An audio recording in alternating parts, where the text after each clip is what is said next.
Buenas tardes, Muy bienvenidos buenas a tardes. esta nueva conferencia y hoy tenemos el gusto de presentarles a Gemma, que es Gemma Corral, que es licenciada en Historia del Arte por la Universidad Complutense, gemóloga por el Instituto Gemológico Español y experta en diamante por HRD. Ha sido durante 20 años la directora del Departamento de Subastas de Ansorena y también ha sido comisaria de exposiciones, concretamente de tiaras. Y nos va a hablar precisamente de este tema. Creo que es un tema interesantísimo porque reúne, aparte de lo que es joyería pura y las gemas como principal tema, toda la historia que detrás de estas joyas, diademas, tiaras y coronas hay. Así que muchas gracias a todos, bienvenidos y cuando quieras, Gemma, empiezas. Bueno, muchísimas gracias. Buenas tardes a todos. Gracias al presidente Benjamín y al vicepresidente José María, y muchas gracias a Virginia Boza, que el verano pasado me llamó y me propuso dar esta conferencia. Bueno, dar una conferencia, yo elegí el tema y bueno, pues espero os guste, se os haga ameno y disfrutéis. Bueno, vamos a empezar haciendo una definición entre la diferencia entre diademas, tiaras y coronas. Empezando por una definición práctica y pragmática, que es cómo se posicionan. Las diademas es simplemente una cinta que se pone perpendicular a la cabeza y va siempre atada. Para mí la tiara es una evolución de la diadema, porque, bueno, ya os explicaré más adelante en la conferencia por qué llego a esta conclusión. La tiara es abierta y se coloca oblicuo a la cabeza. Y la corona, que ya tiene una connotación real o imperial, aunque luego lleva también una connotación civil y de condecoraciones, y es una pieza que es una circunferencia y es completamente cerrada y es superpuesta a la cabeza. Esa sería un poco la definición práctica de lo que sería como objeto joyero. En cuanto a las diademas, vamos a encontrar muchísimas diademas en la época clásica, tanto en la cultura de Mesopotamia como en la griega, como en la romana, siempre en época antes de Cristo. Bien, a diferencia de lo que luego va a pasar posteriormente a lo largo de la historia, las diademas se usaban en este tipo de sociedades tanto para hombres como para mujeres. Sin embargo, cuando se da la eclosión máxima de las tiaras, es una pieza que solamente va exclusivamente usada para mujeres. Recordemos que en la antigüedad clásica, tanto las culturas que hemos citado anteriormente como en el mundo egipcio o en el sirio o en el persa, tanto hombres como mujeres no tenían ningún tipo de problema a la hora de llevar ornamentos, collares o cualquier tipo de aderezo. En la imagen que os estoy presentando sería un atuendo típico de una mujer de clase alta de Mesopotamia, donde veis que en el caso de la diadema que lleva, la lleva tipo a modo de bandó. Ya en la época griega, los vamos a ver, veis que la colocación es siempre la misma y se caracterizaban por, dependiendo del estrato social, evidentemente los que eran de clase alta, los reyes, los de clase, no eran aristócratas, que eso no se da en este momento, pero los de clase alta, los materiales que se utilizan son finísimas láminas de oro que se trabajan de manera muy artesana y donde lo que se quiere dar es imitar a hojas de laurel, a hojas de vid, a hojas de parra, lo que se da dentro de la cultura mediterránea. Y en el caso de las mujeres, a estas hojas se las añadían motivos florales. Aquí veis una representación griega donde vemos una diadema de laurel. Esto está unido directamente con el tema de los dioses, la imagen de Apolo. Y luego, más adelante, en la cultura europea se va a utilizar muchísimo porque tiene esa connotación directa con el poder divino, sobre todo en la época de Napoleón Bonaparte, que se consideraba emperador y de origen divino. Aquí veis también la ninfa, donde lleva ese diadema a modo de cinta, muy clásica, muy sencilla, pero ya veis lo que os decía, ¿no? Esta imagen de que tanto el hombre como la mujer llevaban esa decoración. En esta imagen vais a ver un poco las mujeres podrían llevar incluso más de una diadema, ¿veis? Que son muy sencillas. Volvemos a ver otra vez la corona de laurel. Y en la figura número 5, la diadema es un poco más compleja. Es más una banda ancha, pero siempre ya veis que es perfectamente acoplada a la cabeza, perpendicular, y a modo de retícula, y en el centro podrían llevar flores o podrían llevar hojas. A diferencia de la sociedad de Mesopotamia, tanto en Grecia como en Roma, el tema del peinado era muy importante. En Mesopotamia normalmente el pelo lo llevaban suelto. Sin embargo, aquí vamos a ver que aunque sea en la figura número 5 vemos un semi recogido, bueno, sí, suelto pero recogido, no se ve la melena. Y veis que llevan los moños bajos y esos atuendos para que se vea muy bien la decoración floral de las diademas. ¿Veis? Aquí es un ejemplo clarísimo donde muchas cintas superpuestas a modo de diadema, pero siempre en la parte central vamos a ver esos motivos florales. Y aquí me interesan estas dos imágenes, que en las dos son diademas, pero concretamente la escultura de la izquierda, que es el busto de Juno Ludovisi en el siglo II, III antes de Cristo, veis que lleva una diadema, pero sí que tiene una cierta altura, ya no es perpendicular, es una posición oblicua. Y eso a mí es de lo que me llega a definir como una tiara, como una evolución de la diadema. Sin embargo, en la imagen de la derecha veis que es una diadema pura y dura y además bueno, con todos estos motivos calados y que se ataba por detrás con una simple cinta. Tanto en las clases altas como en las clases bajas este uso se daba. Lo que pasa es que en las clases bajas obviamente no se utilizaban los metales. En las clases bajas se utilizaban o telas o las bases de piel a que se le aplicaban todos estas flores, que incluso se daba la técnica de la flor seca. Recordemos que en la antigüedad clásica bueno, sientan las bases de lo que se dio en los siglos posteriores y hasta hoy en día, porque yo soy de las que opino que al final no hay nada nuevo, nada se ha inventado. Y ahora en ciertas cosas os vais a ver, os voy a poner algún ejemplo de alguna tiara que realmente la influencia de la cultura clásica ha perdurado y sigue perdurando. Bueno, aquí vemos, ya estamos en Roma, y vamos a ver una representación, un fresco de una casa patricia con sus damas de compañía. Veis que las damas de compañía llevan simplemente diademas con motivos vegetales que podían ser naturales o ya secos, y la patricia lleva las hojas de laurel con una cierta altura y podría llevar, podríamos intuir que ya lleva algún motivo que podría ser en perla para darle esa categoría de estatus. Fijaros también en los pendientes, ¿no? No sé muy bien, pero ya son unos pendientes realizados en oro, con lo cual ahí se ve un poco la distinción de la clase. Esta es una diadema original de la época romana, y aquí os la traigo para que veáis un poco. Por un lado, el aro, simplemente es un aro de oro muy regular, porque era el trabajo que se hacía, al que se le han adherido a modo vegetal todas estas hojas. Fijaros qué trabajo tan fino y tan delicado de lámina, y en esta se ve regular, pero mira, por aquí esto sería un insecto. Parece que, bueno, no sé muy bien. En este tipo de diademas también, haciendo esa referencia a la naturaleza, a lo que es referencia como vida, a positivo, la paz, se representaban esa simbiosis entre lo vegetal y lo animal, y entonces en muchos casos se representaban insectos, también relacionados con la fecundidad, con la vida y con la proyección del tiempo. Este es un ejemplo muy bueno sobre una diadema de la antigüedad clásica romana, para que veáis muy bien ese trabajo y cómo era muy sencillo. Aquí prácticamente no se usan otro tipo de gemas, y sí que el patrón principal va a ser el oro, ¿no? Ese oro trabajado muy sutil, y oro normalmente que era de 22 quilates. Bueno, entramos ya en el mundo de la tiara. Os he traído dos imágenes, la tiara papal y una tiara, ambas realizadas por Ansorena. La de la izquierda la realizó Celestino de Ansorena y Alejandre. Y voy a hablar un poco de la tiara papal. La tiara papal es una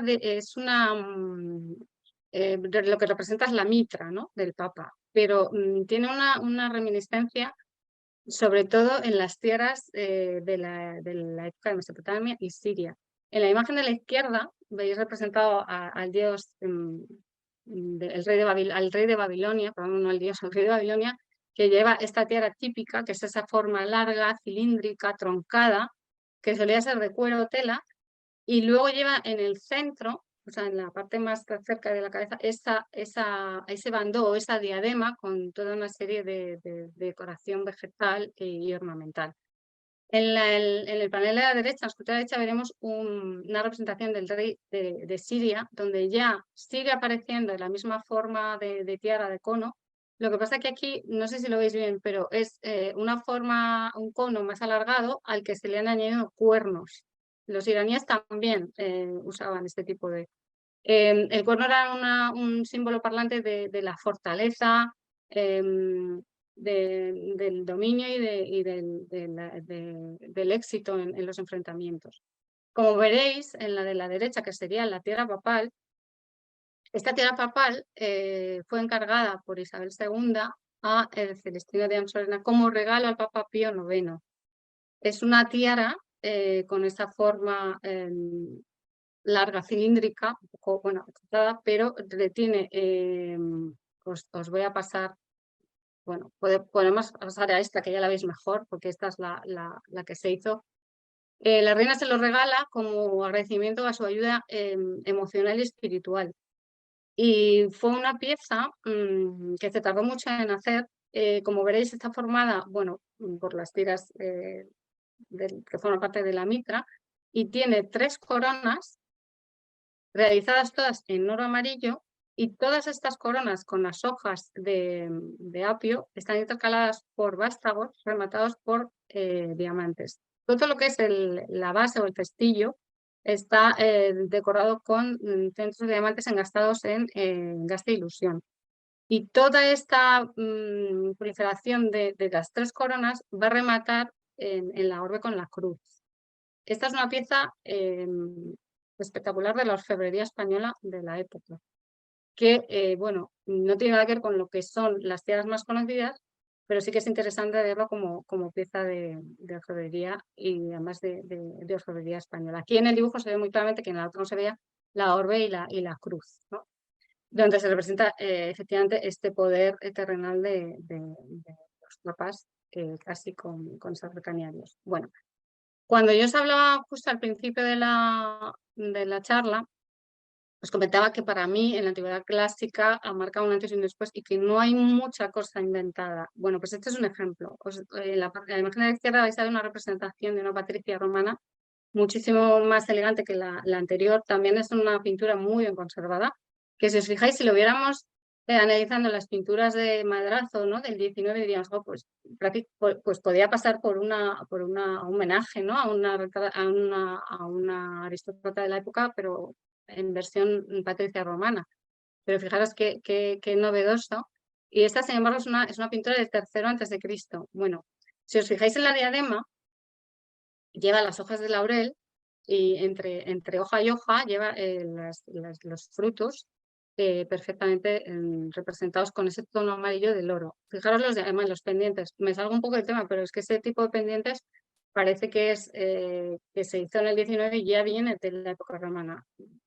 O sea, para mí me parece maravilloso. Bueno, en la imagen de la derecha, que me disperso, ¿no?, que puede ser, os he traído un ejemplo de una tiara realizada por John Singer Sargent, que era un joyero de Inglaterra muy conocido. A partir de 1904 le encarga a la duquesa de Sutherland esta tiara, que fijaros cómo se parece a la representada de la patricia romana, ¿no? Lleva también, veis cómo está perfectamente abierta por detrás, y lleva la representación de estas hojas de laurel. Fijaros qué trabajo tan espectacular, que está realizado en platino. Veis cómo están los nervios de las hojas perfectamente marcados en la hoja, con todo este milectán de diamantes, y entre hoja y hoja, sobre la base de oro, que parece realmente una rama del laurel, están a modo de frutos estos diamantes engastados en chatón.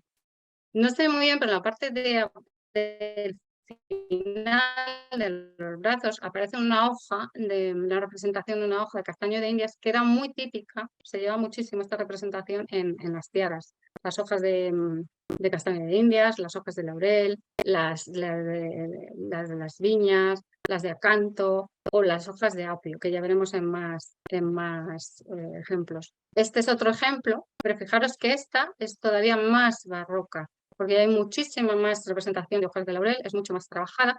Y aquí también marco lo que decía antes en la escultura de Ludovico Juno, ¿no? Juno Ludovico, que era que ya está más cerca de una tiara que de una diadema, a pesar de que ya hay una altura, hay un aspecto tridimensional.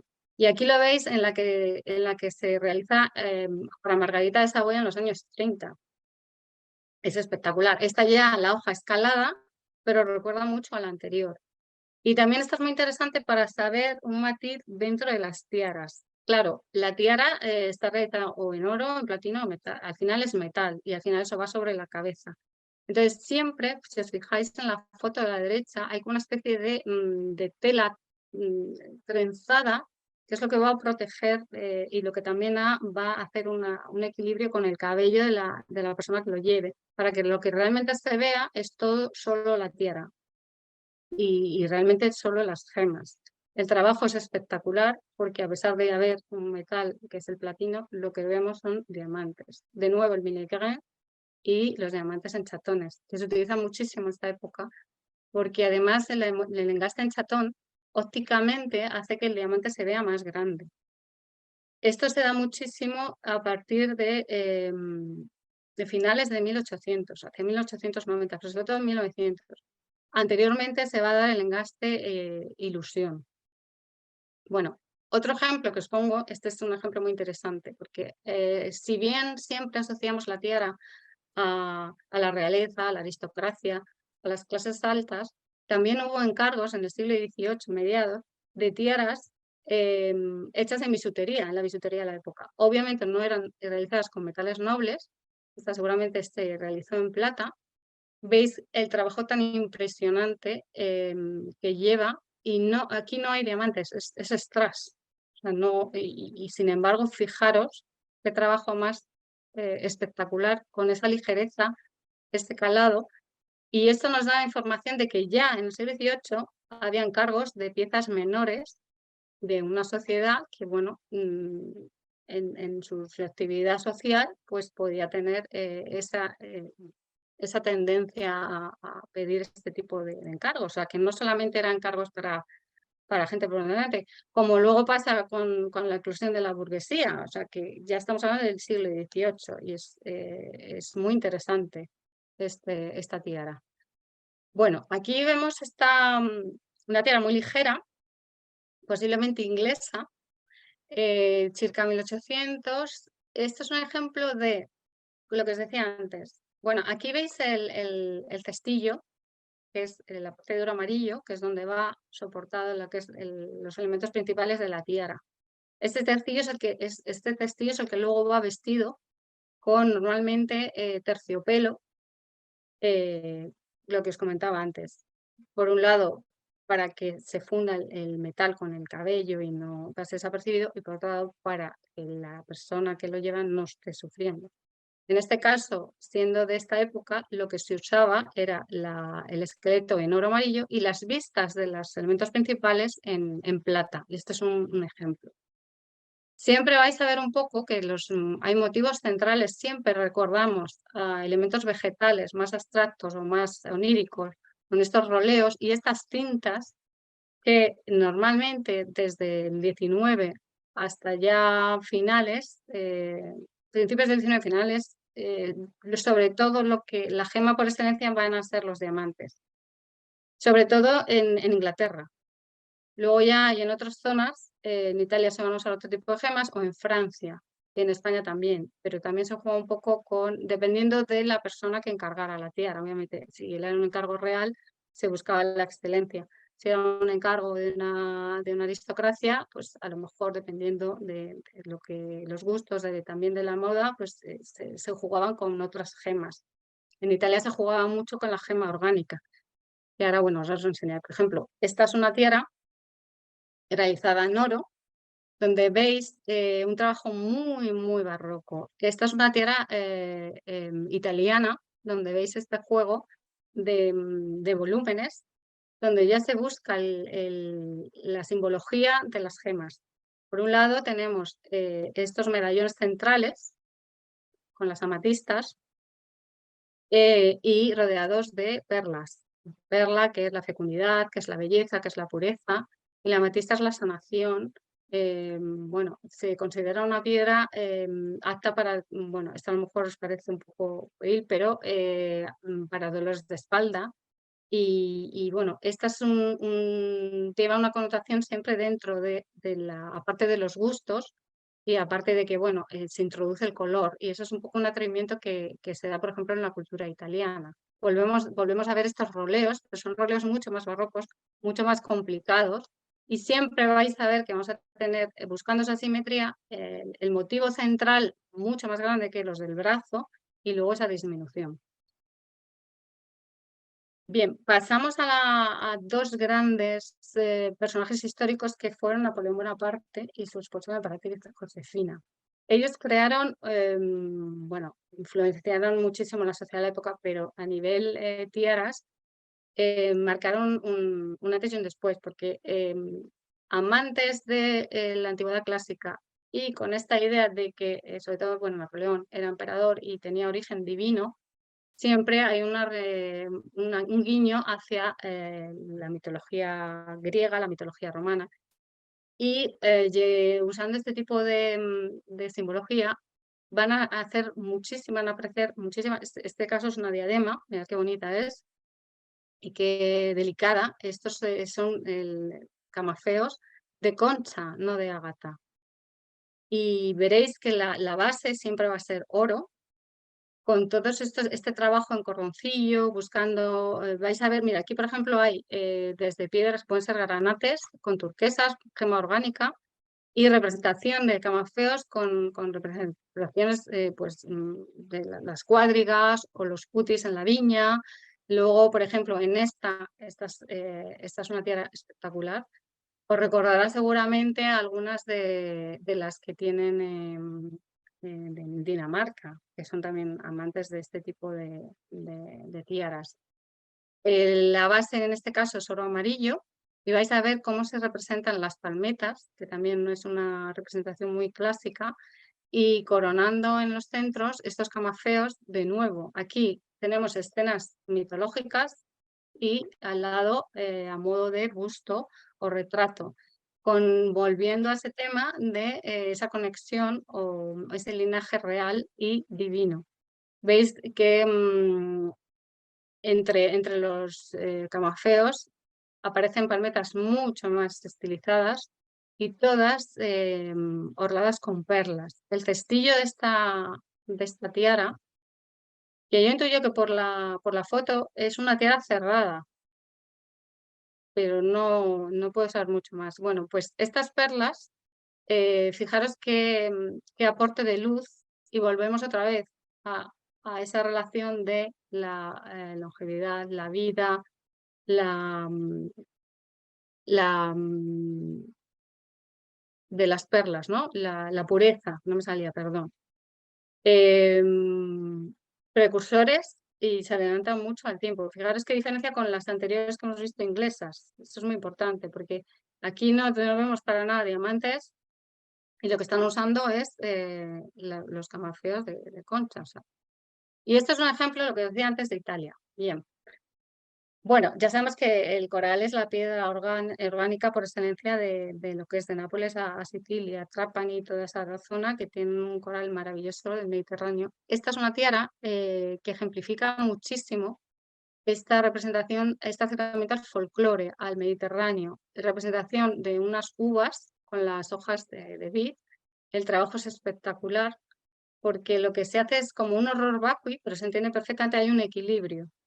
Luego aquí no hay, como en los otros elementos, un elemento central que marca la geometría y marca la simetría de la pieza. Aquí no, son elementos, son estas vides un poco abstractas que se repiten y se entremezclan con las hojas de vid. Recordar que el coral en la cultura italiana, mucho más en épocas ancestrales, en la antigüedad clásica, se consideraba como un amuleto y se regalaba a los niños que nacían para protegerles. Sobre todo en la Edad Media, con esa precariedad de salud que había mucha muerte de infantes, pues el coral se trabajó mucho a modo de amuleto, como los charms de ahora. Y bueno, en esta tierra seguramente también se represente como esa gema, talismán, curadora y protectora.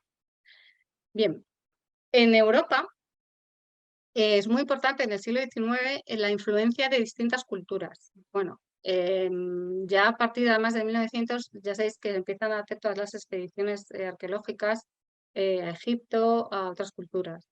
La cultura mediterránea está siempre en mente de la sociedad y de los gustos de la época. Y os traigo este pagó o aderezo, que es muy interesante. Bueno, fue un encargo uno de los joyeros importantes también de la época fue Philips. Lo encargó Lady Granville, que era la esposa del embajador británico en Portugal. Y encargó este pagó siguiendo el estilo egipcio. Fijaros qué tierra más sutil y más bonita, realizada en oro, con esmaltes. Están representando en el cestillo, que siempre, el cestillo sabéis, es la parte baja, es la cinta de abajo que soporta lo que es los elementos principales de una tiara. ¿Veis esa flor de loto, que se repite también en los pendientes, se repite también en el collar? Y luego en la parte superior, de nuevo, estos sí que son escarabajos todos iguales, lo que pasa es que el central está un poquito en altura y parece más grande, pero no, aquí todas las piezas son iguales, pero está muy bien hecho el movimiento. Es muy sutil y hay esta alternancia del escarabajo con la flor del loto y así hace un guiño a la cultura egipcia. Esa, bueno, a lo mejor nos parece una pieza muy singular, gemológicamente hablando, pero sí que tiene un encanto de esa relación que empieza a haber en esa apertura de la Europa del siglo XIX. Bueno, empezamos a hablar ahora de España y de grandes joyeros de España. Es el caso de Celestino de Ansorena y Alejandre. Bueno, ¿qué os voy a decir yo de las piezas que se hicieron? Es verdad que siempre se habla de la flor de lis, pero hay una época, bueno, cuando Celestino llega a Madrid, bueno, empieza en 1845.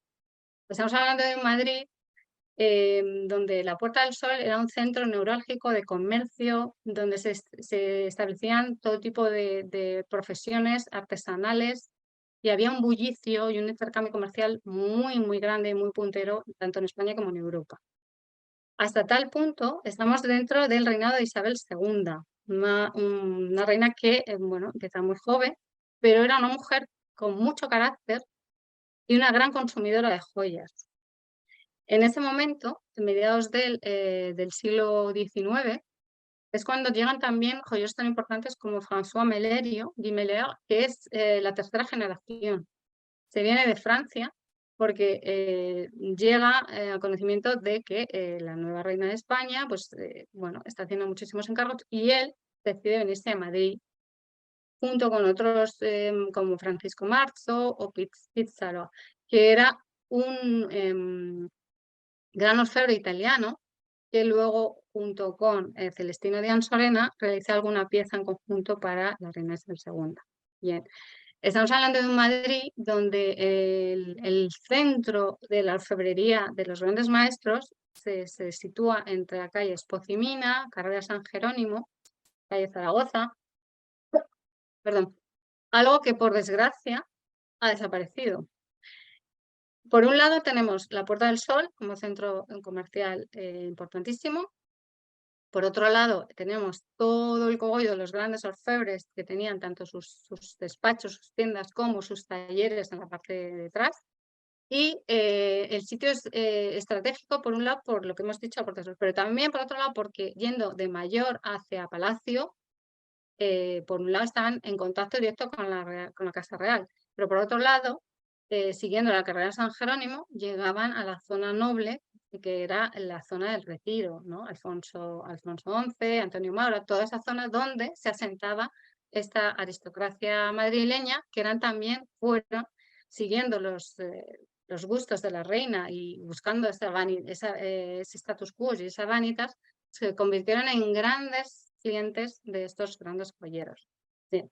Bueno, pues un ejemplo de las primeras tiaras que son encargadas, en este caso por aristócratas de esa sociedad a Celestino de Anchorena, es esta tiara, que veis lo ligera que es.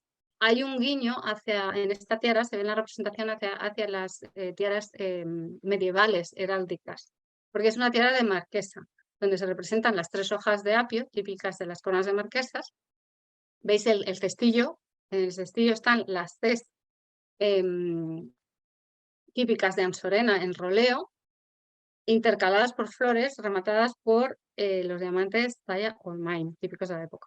Veréis que en estas flores, en el centro, se repite el mismo motivo. Tenemos el engaste de Gran Ilusión, veis que son ese tipo de engaste que os contaba antes, y todas las hojas llevan un milepen de diamantes, intercaladas a modo de florecita, estas 3 perlas que se sujetan sobre un diamante, y en cada onda, esta de las ondas es muy típico de Anchorena, se colocaban los diamantitos.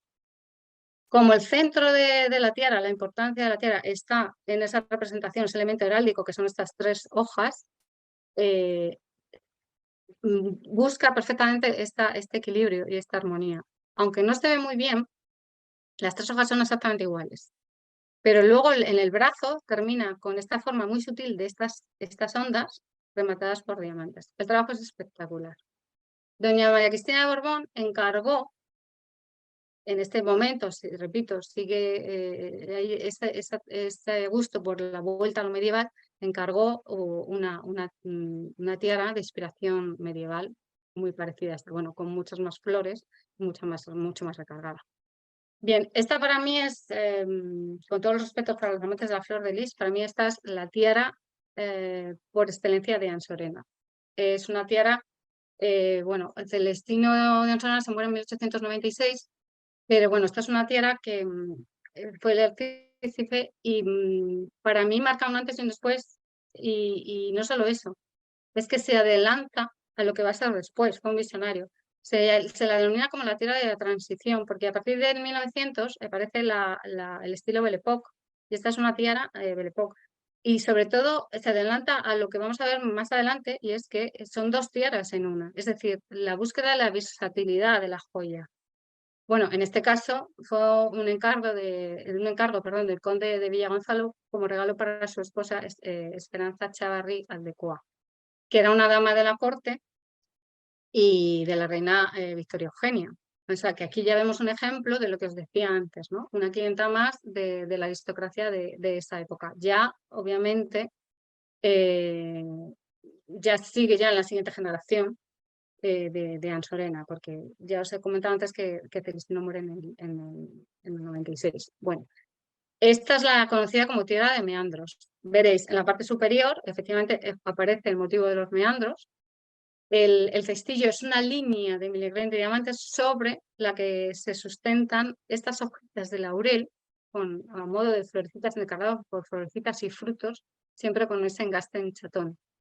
Importante como el motivo del meandro se ve interrumpido por estos diamantes de bastante tamaño, y en la parte de arriba aparece esta crestería, que es un trabajo espectacular de la orfebrería. Pensad que todo esto está hecho en platino.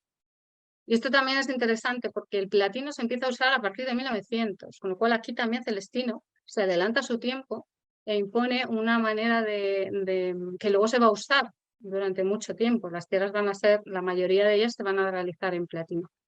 Bien, junto con esta tierra, la parte de abajo es completamente un estilo completamente distinto.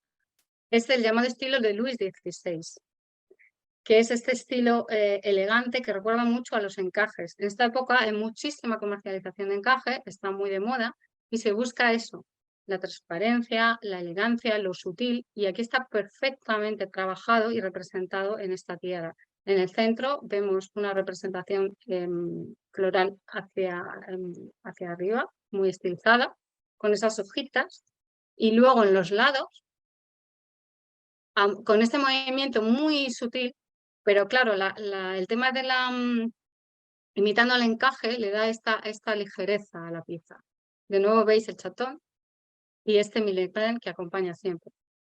Realmente lo del Millecran y el chatón, hemos dicho que el chatón es un efecto óptico muy interesante porque parece más grande la piedra, y el Millecran lo que hace es que se pierda el metal, que era un poco lo que se buscaba en esa grandilocuencia y esa artificiosidad de las piezas, ¿no? Bueno, no sé si estáis de acuerdo conmigo o no, pero esta es una pieza para mí, bueno, yo es que soy una mujer muy práctica, entonces tener tres piezas en una, es decir, me puedo poner dos tiaras, luego una y luego otra, me parece, en 1890, me parece, la verdad es que espectacular. Pasamos a la tiara La Flor de Lis. Bueno, la tiara de la Flor de Lis, bueno, como se ha escrito tanto y se sabe tanto, se realiza en 1906 con motivo de las bodas de Alfonso XIII con la reina Victoria Eugenia de Battenberg. Bien, es una tiara que lo que es la parte interna lleva charnelas. También otra de las grandes,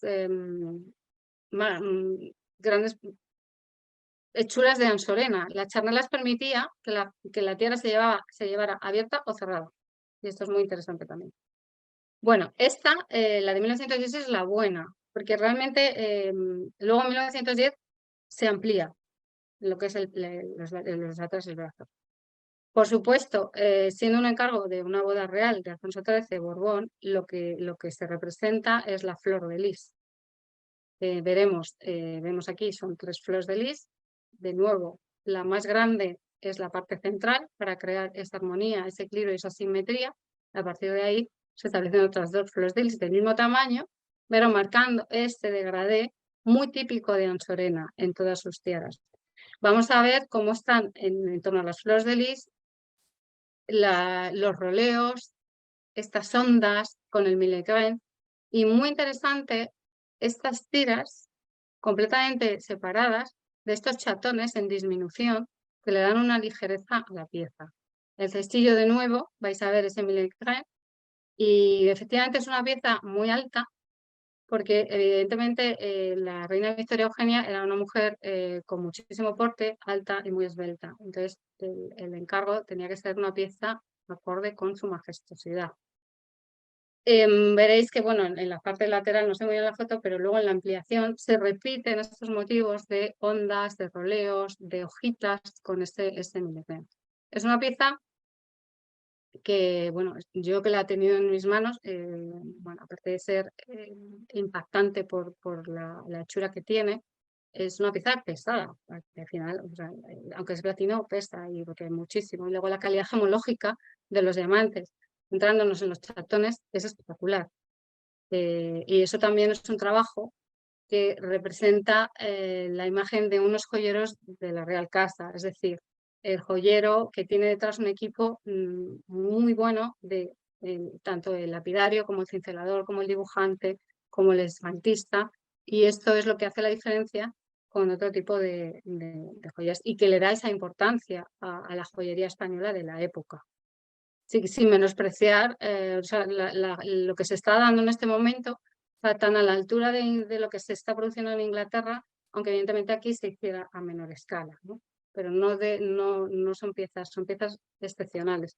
El problema es que, claro, con el paso del tiempo, pues por ejemplo, en el caso de Isabel II, que fue una mujer que se tuvo que exiliar a París, pues una mujer que derrochaba, era una mujer caprichosa que se adaptaba a las épocas y transformó muchísimas de las joyas que compró. Y muchas las tuvo que vender o malvender para poder subsistir, porque además tenía que pagarle una pensión a su marido, que se quedó en España. En fin. Entonces, todos estos avatares de la sociedad pues hacen también un poco que muchas de las grandes joyas de la corona española se hayan perdido. Pero bueno, por lo menos hay ejemplos muy interesantes. Bueno, esta es otra tiara muy espectacular, que es la de la Marquesa de Matilla. Bueno, ya la visteis en la foto de la derecha, ya lo veis, en la boda de Duque de Alba. Bueno, esta es una tiara que recuerda mucho a la pluma del pavo real, realizada en platino. Veis que aquí ya aparecen los zafiros de color, en la sangre azul, la aristocracia, queda reflejada en la tiara. Lo que os decía antes de que es un motivo muy recurrente de Ansorena es estos motivos, el motivo central, que luego se repite en un degradé perfectamente equilibrado. Son los mismos motivos, pero con un equilibrio y un trabajo previo espectacular. Veremos esos roleos con esos diamantitos en chatones de distintos tamaños que le aportan ligereza, y en el centro, a modo lobulado, estaría los zafiros. Como veréis, esta es otra pieza versátil porque luego es una pieza que también se transforma en collar, en este tipo collar babero, que es en la foto que veis a la representada. Bueno, esta tiara es el primer tercio del 20, ya estamos en la siguiente generación, ya no, por desgracia Celestino no está.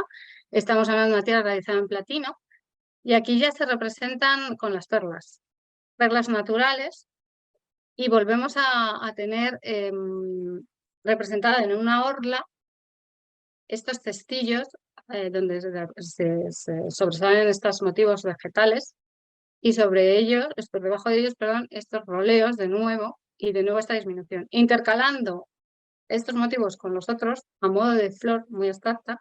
Mirad abajo cómo es el motivito de la hoja y una flor, una especie de roseta rematada por ese chatón. Perlas naturales, interesantes.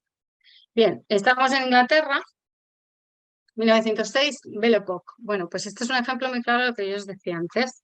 Realizan platino, diamantes y perlas. Fijaros, el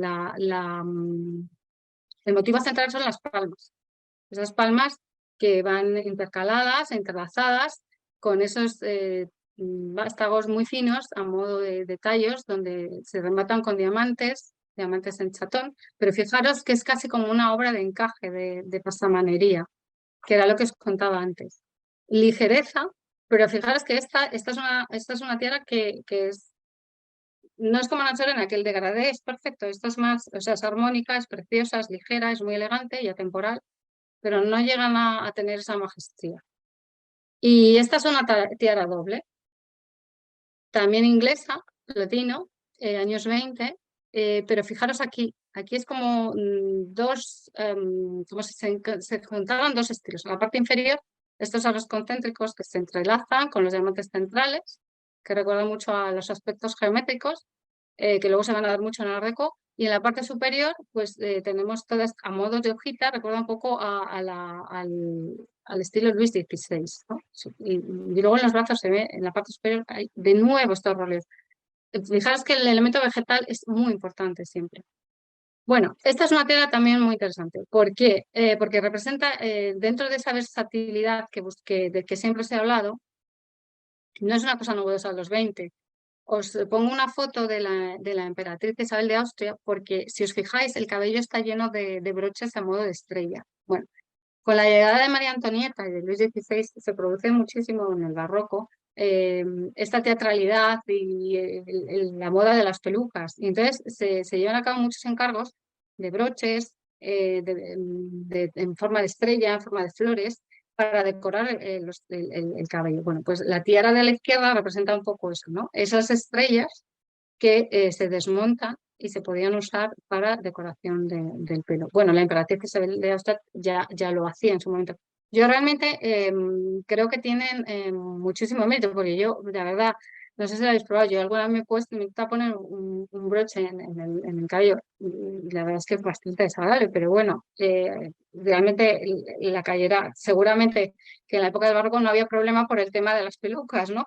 Que aquello era un conglomerado tan grande que no sé, pero en el caso de la emperatriz, bueno, sí, pues es un poco más, pero bueno, en fin.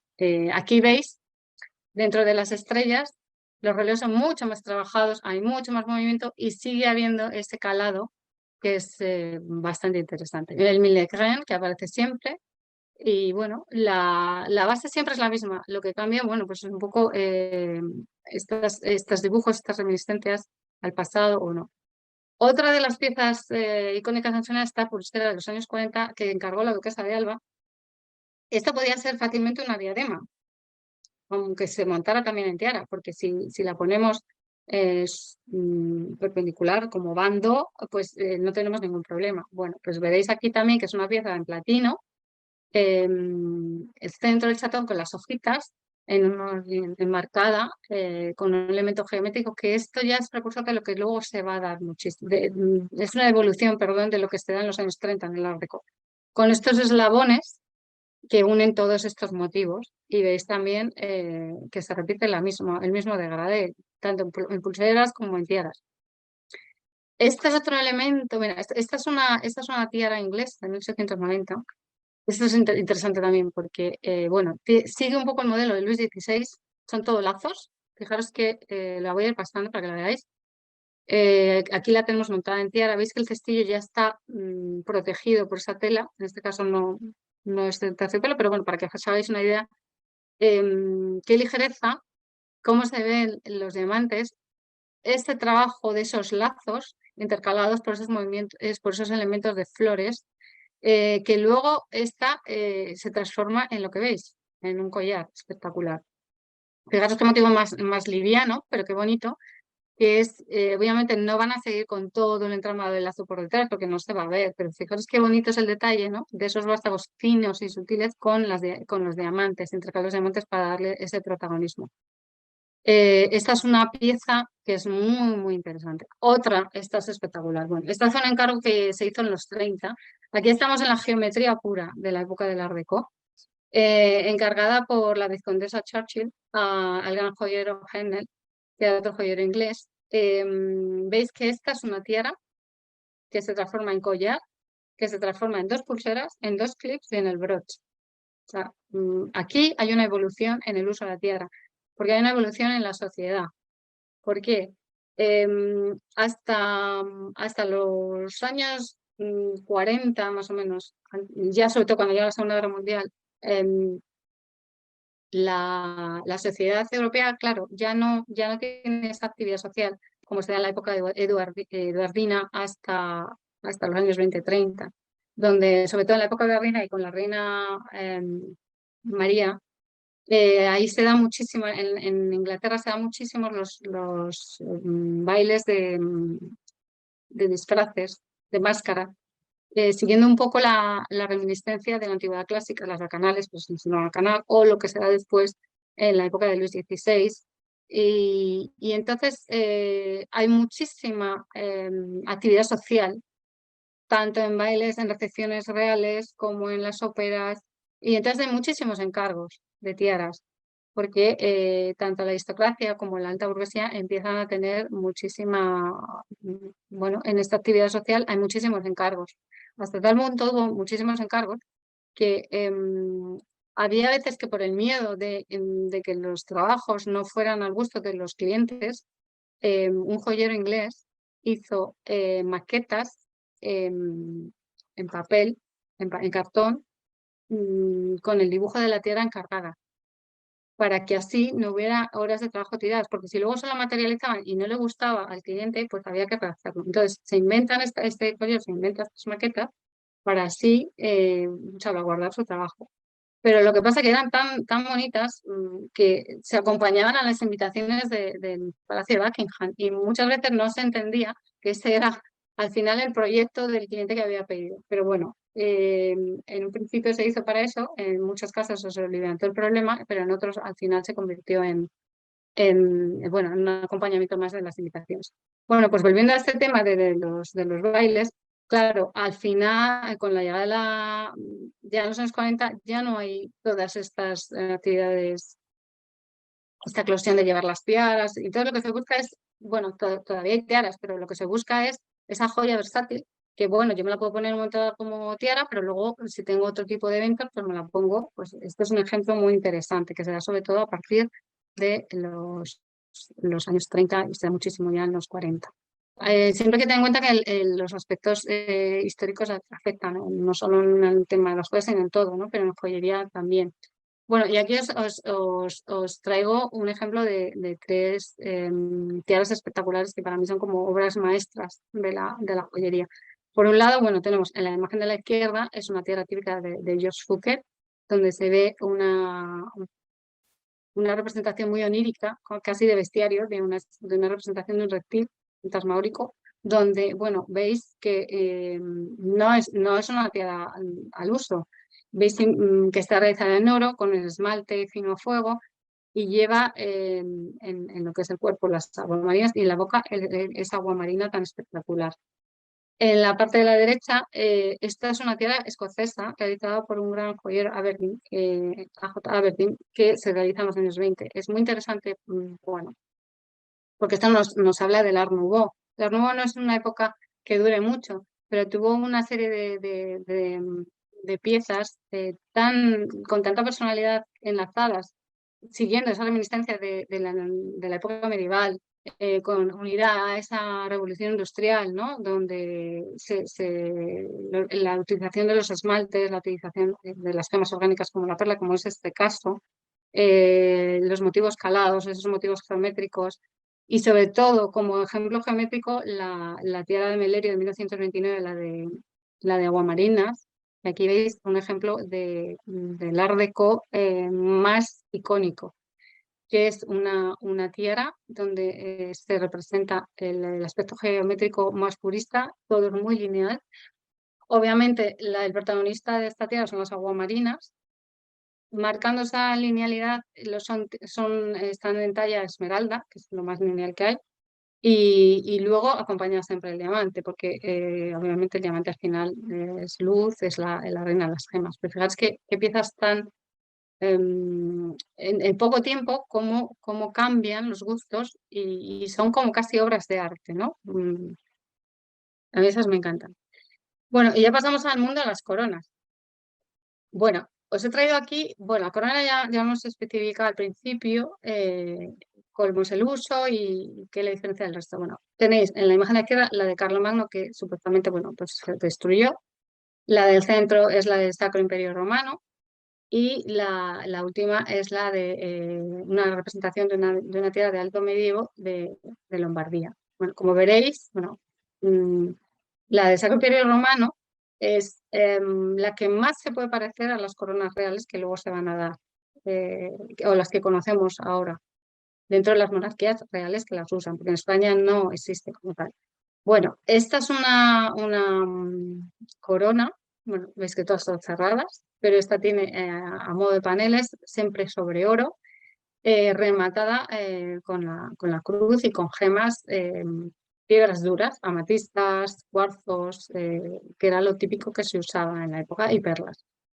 Concretamente, la lombarda, esta es a modo de cinta, y aquí lo que se utiliza son placas de oro, esta es mucho más ruda, con esos motivos en paneles. Claro, todo esto tiene que ver con el tema heráldico también. Es muy importante en esta época los símbolos parlantes y el mensaje que se quiere dar. Y todo eso se va a representar. Y luego todo el momento de las guerras, la apropiación de territorios, todos los distintos reinos, todo esto, ¿no? La heráldica, las batallas, todo esto se representa mucho en las coronas. Y aparece, aquí veis que no hay ni cruz ni nada. Y luego abajo, a las tres, os las he traído como ejemplo de corona, entre comillas, civil o conmemorativa.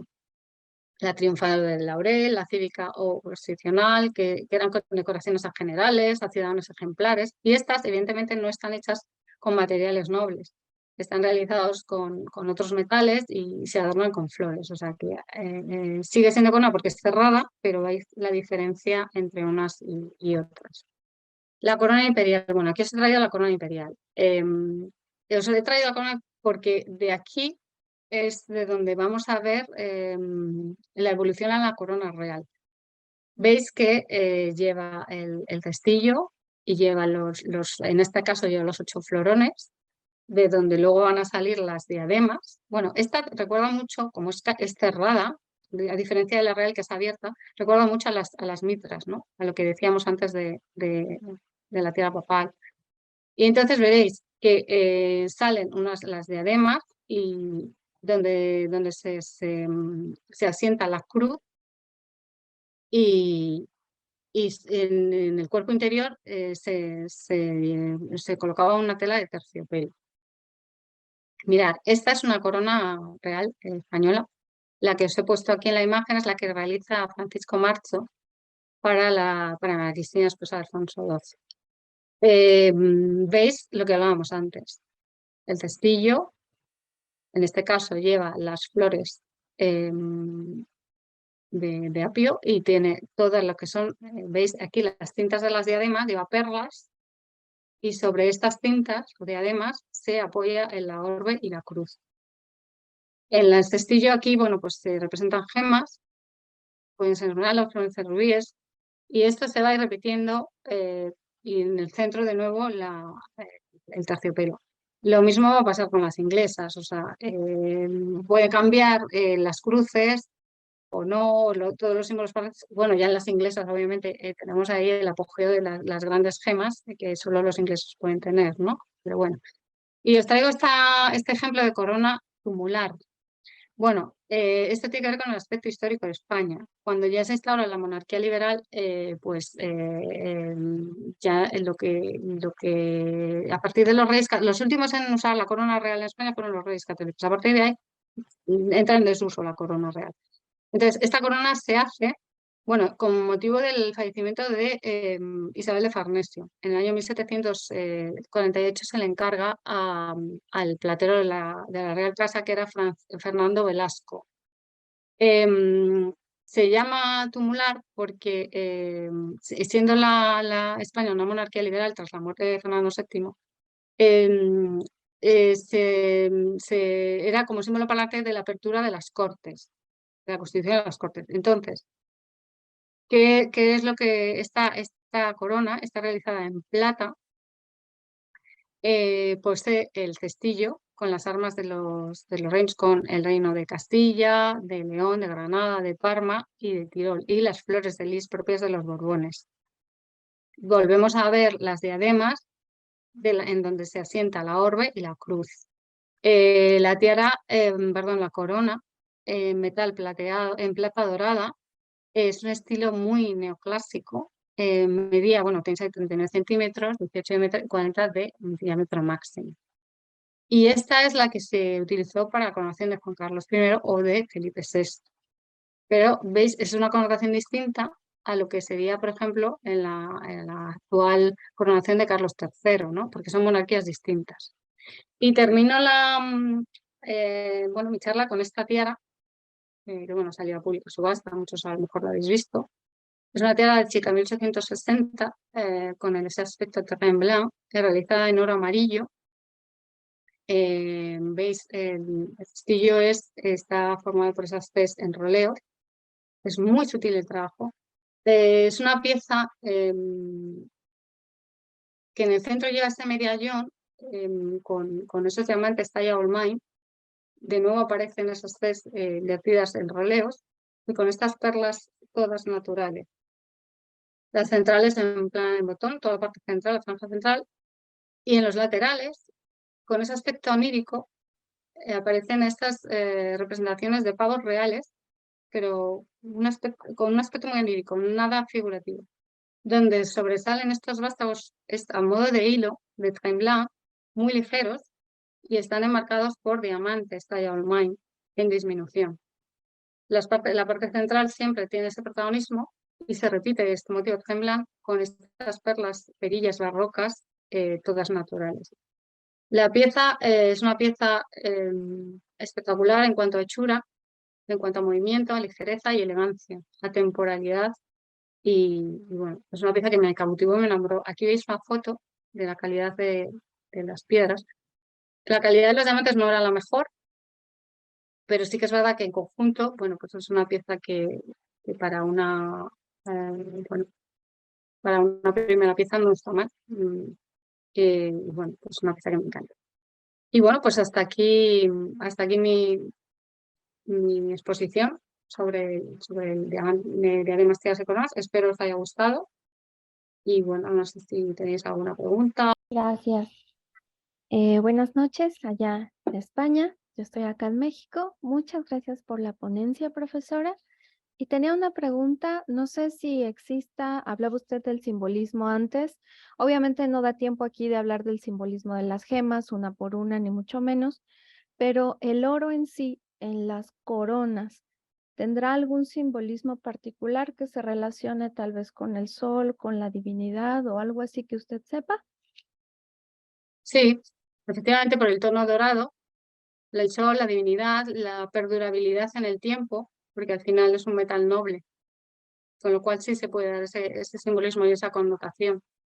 Que no Aparte está de ser un presente. metal noble y bello, que le da más, más empaque a ese status quo, a esa vanitas, ¿no? Quieren representar, se quiere representar siempre en las joyas. Al final, todo este tipo de joyas, incluso las tiaras, concretamente en la sociedad inglesa o en la española, donde había todos los eventos o las coronaciones o los nacimientos de infantes, al final todas esas aristócratas invitadas que formaban parte de esas damas de compañía de las reinas, era un acto vanidoso y de status quo, era la mejor tiara con las mejores gemas, la mejor hechura. El oro siempre ha sido una representación del poder divino ya en la época de los aztecas o de los mayas, ¿no? Es comparable con el sol por ese brillo y esa luz, ¿no? que desprende. Muchas gracias. Gracias a ti, Azucena. Bueno, no tengo ninguna pregunta. A mí la conferencia me ha parecido muy interesante. Me ha gustado mucho que se centre sobre todo en las joyas, en las diademas, coronas y tiaras del siglo XIX y XX, sobre todo españolas, con énfasis en las realizaciones de Ansorena, que yo desconocía, y me ha ilustrado mucho sobre estas modalidades. Agradezco mucho la conferencia, creo que es muy interesante y Muchas animo a Gemma a que prepare más, porque como comentábamos antes de empezar, este tema, como tantos otros, es un tema que puede desarrollarse en extenso, y lo que ella ha hecho hoy, como ella misma dice, pues es dar un breve apunte de unos Un aspectos, aperitivo. claro, ¿no? de las coronas españolas, sobre todo españolas, inglesas en algún sentido, pero claro, igualmente se podría hablar de las coronas, por ejemplo, que ha lucido el rey Carlos III y la reina ahora en la reciente coronación, las coronas inglesas, etcétera. De manera que el tema da para mucho. Yo animo a Gemma a que, si le apetece, el curso que viene o cuando ella quiera, pues que dé alguna otra charla sobre este tema tan interesante. ¿No, Gemma? Bueno, para mí un placer, sí, por Claro, supuesto, bueno. ¿por qué no? Bueno, En yo... mis humildes conocimientos, a lo mejor me he equivocado en algo, yo pido disculpas también, No, porque seguro. bueno, A mí me ha no sé. parecido muy interesante, muy bien documentada, además, con algún término que desconozco, porque yo no soy joyero y algunos de los términos que usaban no sabía muy bien lo que son, pero vamos, se entiende perfectamente el contexto de todo lo que has explicado. Muy buenas tardes, buenos días para México.